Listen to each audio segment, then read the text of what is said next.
La perspectiva de la teoría es crítica sienta sus bases, tanto desde el suelo epistemológico como ontológico, para hablar de la personalidad, concebida a través de lo que ellos llegan a denominar como los llamados procesos de identificación, concebidos tanto desde el psicoanálisis como desde el construccionismo, el constructivismo y otras corrientes afines.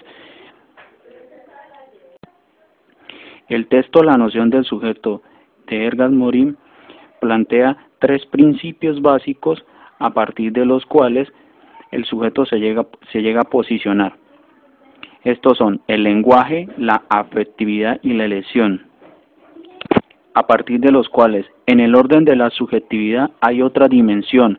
Ocurre el sufrimiento, pero este sufrimiento está atado con lo que él considera la capacidad de elección. Elección que está determinada por el proceso de la comunicación, en donde juegan un papel un emisor y un receptor, pero en el orden de estos dos existe un par dialéctico.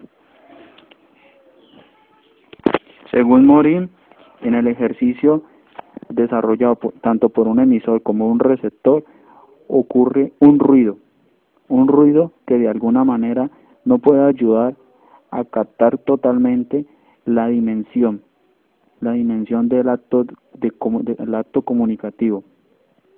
En este sentido puede haber mucha comunicación o mucha incomunicabilidad. Por lo tanto, el ejercicio de la comunicación de alguna manera queda restringido y puede entonces manifestarse como un juego dialéctico de inclusión o exclusión, una dimensión imaginaria de la comunicación, una comunicación que si simplemente se diera entre emisor y receptor sería una comunicación básica. Finalmente, entonces, se podría llegar a concluir que la comunicación no es una suma, a través de la cual nos comunicamos.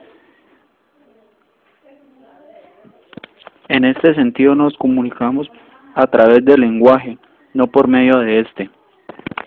Los fundamentos del psicoanálisis promulgados por Freud en el psicoanálisis de las masas y el análisis de yo dieron a todo este bastión la conceptualización del proceso de identificación, a partir del cual se plantean dos posturas que pretenden entretejerse en una sola.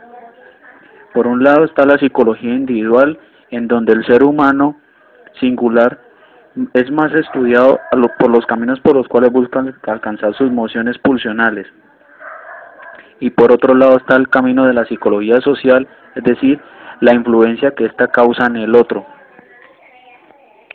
Lo cierto es que en la psicología de las masas y el análisis del yo, promulgado por Freud, existe un paradigma aquel que pretende que no haya una separación de estas dos instancias, tanto individual como social. Ninguna de estas dos es excluyente, tanto de una como de la otra. No son predeterminantes la una sobre la otra. Es decir, porque existe especialmente esa figura dialógica de la que hablaba Morin. Partiendo entonces de la identificación, el psicoanálisis llega a dar a conocer esta como la más temprana exteriorización de una ligación afectiva con otra persona. En este sentido existe una posibilidad de afectividad. Es una estructuración psíquica en los sujetos por ser seres del lenguaje, inscritos en él. Ahora bien, autores de la talla de Goffman y Kenneth Gergen vendrían a ampliar el panorama de los procesos de identificación que subyacen en el individuo,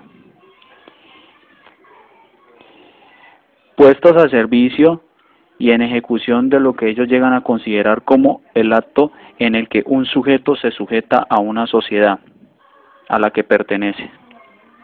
Autores como Berger, en su texto El hombre en sociedad, hablan principalmente de los círculos concéntricos del sistema de control social, a partir de los cuales ocurre una especie de represión y afectividad, en donde cada círculo contiende a otros círculos. El yo está casi sometido en esta instancia. El estar situado en sociedad es estar situado en el punto de las fuerzas sociales específicas, un punto de intersección particular, pero cada sujeto se da de una manera distinta. Mucho de ello está mediado por lo afectivo. Partiendo de estos puntos de apreciación desde la sociología que plantea Berger y el resto de los autores, la psicología entraría a estudiar cuál es el efecto de las estructuras sociales en la vida psíquica del sujeto. He aquí entonces la razón de por qué la personalidad, para la perspectiva teórica social,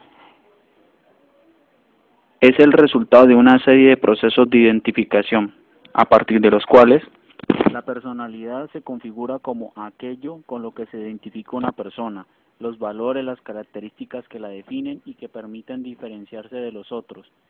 La personalidad se hace evidente en la manera como un individuo enfrenta las situaciones de su vida y está relacionado con otros aspectos como el carácter y el temperamento.